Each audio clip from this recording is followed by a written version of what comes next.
आपण येऊन आमच्या मुलांना शैक्षणिक वाटचालीसाठी एक त्यांच्यात उत्साह निर्माण व्हावा आणि एक आदर्श आपण द्यावा।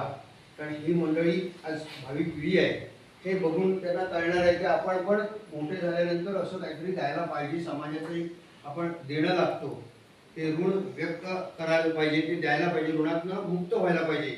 आणि ते ऋणातनं मुक्त व्हायचं असेल तर ही अशा पद्धतीनं काहीतरी आपण समाजाला दिलं पाहिजे, ही जाणीव ह्या वयात होणं फार गरजेचं आहे आणि ते होतंय त्याचा फार मला आनंद आहे। कारण ही गोष्ट एकदा त्यांच्या मनात भिनली की त्यांच्यातून ती कधीच जाणार नाही, त्यांच्या ते लक्षात राहणार आहे। मोठे झाल्यानंतर आम्ही लहान होतो तेव्हा असं एक मंडळ येत होतं, कदाचित त्यांना नाव लक्षात येणार नाही, परंतु येत होतं, ते देत होते। आपण कमवतोय त्याचा काही समाजा आपण दिला पाहिजे हे त्यांच्या लक्षात येईल। यासाठी आपण जे कार्य करत आहात ते अतिशय कौतुकास्पद असं आहे।